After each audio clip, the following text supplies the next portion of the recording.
paraíso en la más tensa calma que siempre me acompaña. Estoy rodeada de arrecifes de coral, de aves que corean en los cielos cantos de alegría al sentirse libres, sin peligro alguno.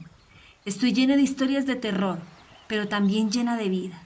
Vida en el que el ser humano se deleita al ver mi majestad.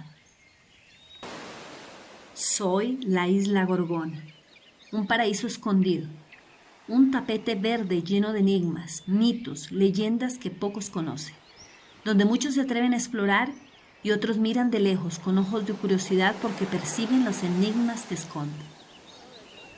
Soy el lugar preferido por la ballena yubarta, donde cada año viene, con sus pequeños ballenatos, a hacer el espectáculo más codiciado por muchos amantes de la naturaleza. Estoy ubicada a 28 kilómetros del oeste del Pacífico colombiano y junto con la isla Malpelo somos las únicas islas del Pacífico. Relativamente no soy tan extensa. Tengo una longitud de 9 kilómetros y 2,5 kilómetros de anchura. Administrativamente, pertenezco al municipio de Guapí del departamento del Cauca. Tengo los paisajes más exuberantes. Un bosque húmedo tropical, donde siempre hay cumbres nubladas hasta el azul intenso de mis aguas misteriosas del Pacífico. Mi relieve es montañoso. Está formado por cerros llamados la Trinidad, los Micos, la Esperanza, los cuales forman mi columna vertebral. En mi lado oriental encuentra las playas de arena blanca, con hermosos corales, y al occidental acantilados que azota el mar. Al noreste encuentras Playa Pizarro, llamada así porque fue donde llegó por primera vez el conquistador Francisco Pizarro. En el lado sureste encuentras una isla más pequeña llamada Isla Gorgonilla. Estamos separadas por el Paso de Tasca, de 400 metros de longitud. Represento la única selva tropical que se encuentra entre Cabo Corrientes y el norte del Ecuador. Tengo los bancos coralinos más diversos y desarrollados del Pacífico. Por eso tengo un valor biológico y ecológico a nivel regional y nacional. Estoy decorada con los más diversos colores y fragancias que dan las hermosas flores que brotan de mi tierra. Poseo 161 especies distribuidas en 104 géneros. 17 de ellos son especies endémicas. En mí también encontrarás vegetación selvática, como el machare, el pácora, el jaboncillo, el peinemono, el cuángare. Además, tengo árboles frutales, como el aguacate, la guayaba, el limoncillo, entre muchos otros. La fauna que se pasea por mis terrenos es muy diversa. Soy un paraíso viviente. Mis aguas la visitan delfines, cachalotes, marsopas, tiburones aletiblancos, tortugas, además de la infaltable ballena yubarta o de jivas. Tengo 17 especies de mamíferos. 13 son murciélagos, además del mono capuchino, el perezoso bayo, el aguatí y la rata espinosa. Mi cielo los pasean 155 especies de aves, como colibríes, el chango, los azulejos, pelícanos, fragatas, piqueros patiazules y piqueros cafés. Cuento con 41 especies de reptiles, de los cuales 12 son serpientes, como la boa, la coral, la chonta, la serpiente de mar, el lagarto azul y el lagarto café. Tengo especies endémicas que nunca las verás en otra parte del territorio, como los gusanos marinos, la mariposa, el escorpión de la gorgona, el pájaro hormiguero, el lagarto azul y el cangrejo de la gorgona. Ahora te contaré mi historia y los enigmas que guarda. Antes que fuese conquistada, vivían aquí los aborígenes Indagua, al mando del cacique Yudinga.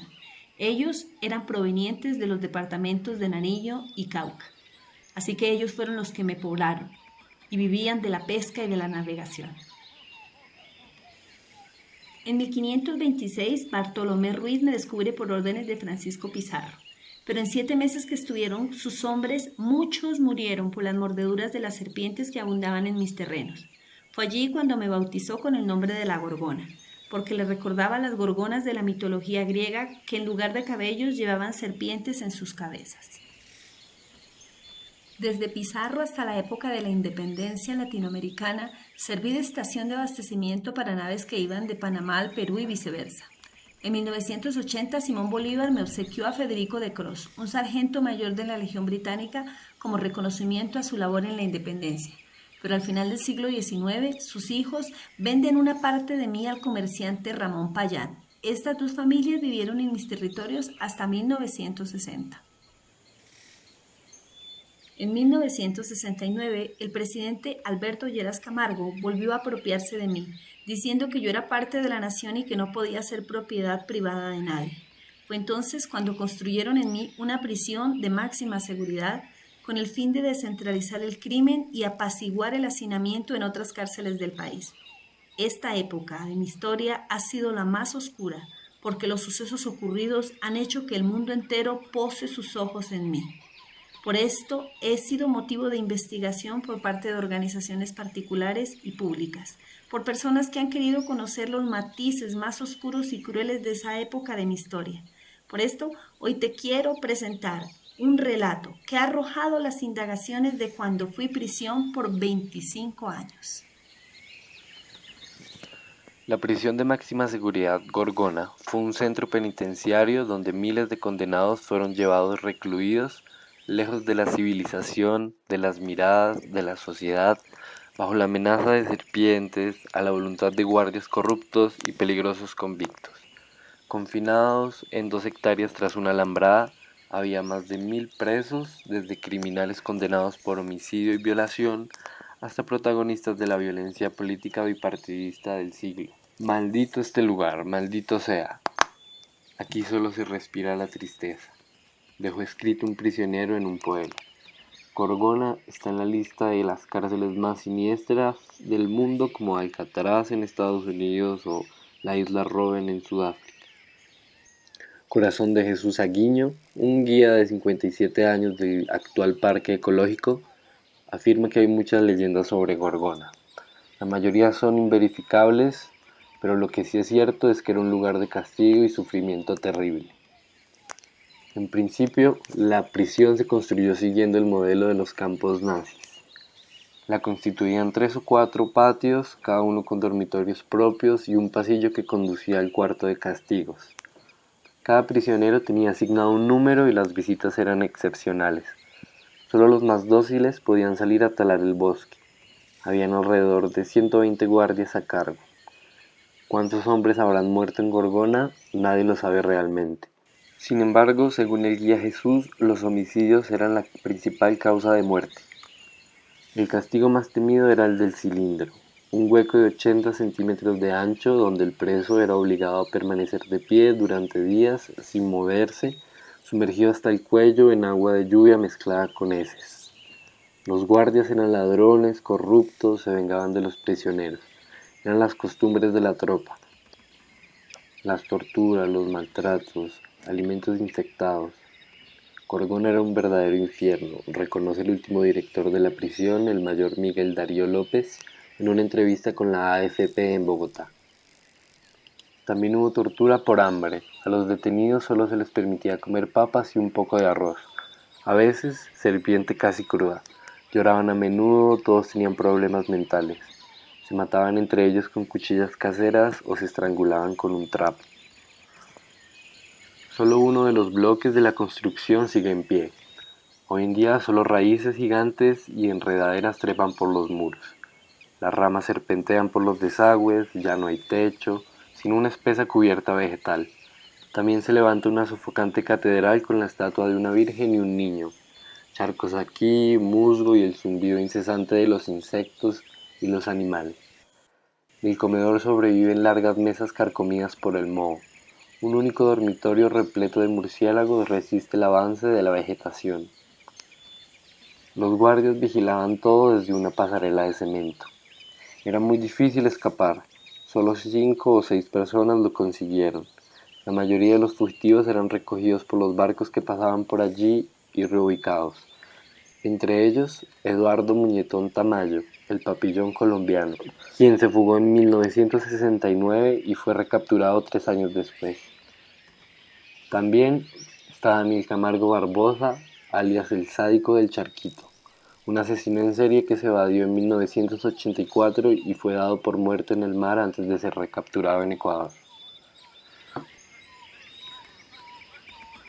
Como ves, fue una época de dolor, donde los únicos que pudieron ver las ballenas jorobadas fueron los presos sumidos en la oscuridad, en la desolación. Presencié la crueldad, la maldad, la sin salida ante los problemas sociales de una nación, hasta que en 1984 el presidente Belisario Betancur, presionado por activistas de derechos humanos, ecologistas y científicos, me clausuró como prisión y me declaró parque natural. Ahora en mí se hacen investigaciones científicas y la casa de Ramón Payán pasó a ser un museo, un auditorio, donde se guardan algunos objetos que se utilizaron en la prisión. Ahora soy un destino preferido del ecoturismo, en donde podré realizar actividades como buceo, careteo, avistamiento de aves, observaciones de fauna, senderos terrestres, avistamiento de ballenas. Encontrarás variedades de hoteles con todas las comodidades guiadas por el turismo, servicios de enfermería, restaurante, entre otros. La empresa encargada de administrar el parque natural es del Destino del Pacífico y entre las recomendaciones que te dan para que me visites es hacer uso de botas pantaneras para evitar mordeduras de serpientes. No se permite acampar, ya que existe la presencia de serpientes venenosas. Los niños menores de 10 años no deben practicar buceo. En caso de ver una serpiente, mantener la calma, evitar hacer movimientos que puedan alertar al animal.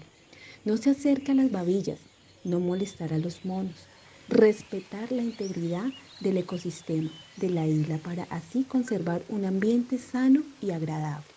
Ahora que conoces mi historia y la belleza que escondo, te espero para que puedas descubrir los enigmas de las joyas escondidas.